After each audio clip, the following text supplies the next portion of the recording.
Much for all of you attend this press conference. On behalf of the Ming Sun Benevolent Association, I just want to fill you in a little bit of the history, in case they have not covered. About 100 years ago, just a group of friends from southern China in the same village of the Wongs from Haiping. My grandfather and David's grandfather, because of the Exclusion Act, no wife, no family allowed to live with them. So what do? In order to support in spiritual and welfare and so on, they get together to form a reading room. So Ming Sun Benevolent Society, former name was called Ming Sun Reading Room.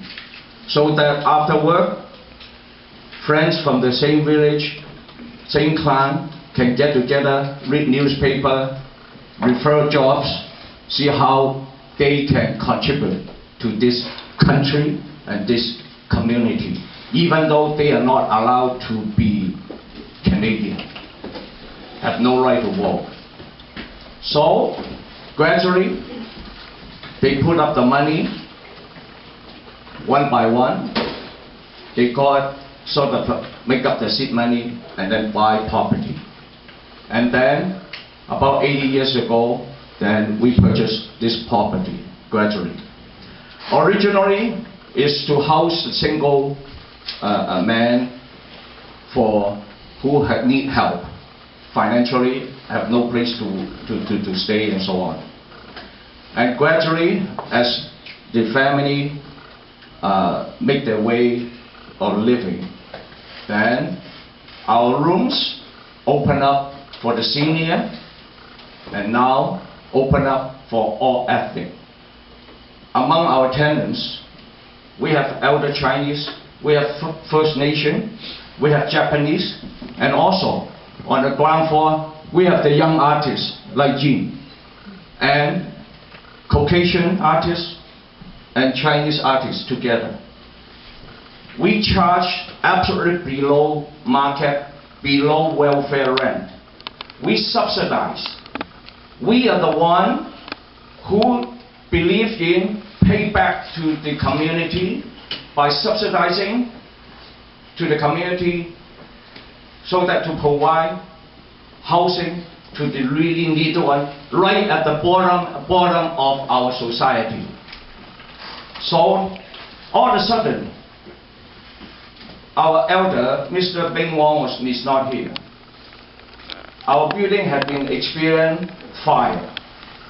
He has been an engineer, so he instrumentally and put up a lot of work and so on, put on a new roof, renovated room by room, then the room is in good shape. Jean, you are the tenant, you know. We are grateful you organized this press conference.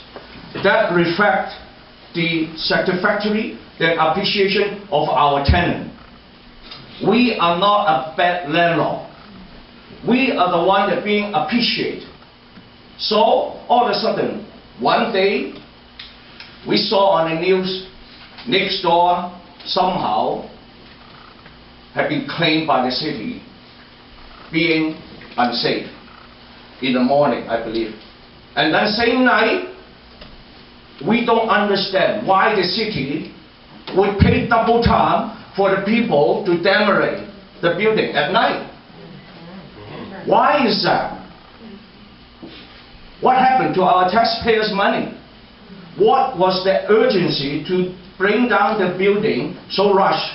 And also, I understand, Jean can tell me that they are not even, I think the firemen didn't even wait for our tenant. They kicked off the doors, broke the doors and rushed in the name of trying to help the tenants out. Without even really have a formal and professional evaluation of next door, as well as our building. So we've been very patient. As David said, we don't believe in confrontation. We don't believe in court cause, because that is not going anywhere. That's why I believe that within 1 week we have met with city officials, right? We've been meeting over and over again. No, I mean right after the condemnation of our building. Within less than a week, we met up with them. So we met them with all our elders and so on, with an impression. You know what? After that meeting, we've have given the impression that city will help us to do whatever possible to help us we will pay repair the building, so that we want our tenant move back as quickly as possible. Okay, we have done that. And then the building inspector, the fire inspector came down next day.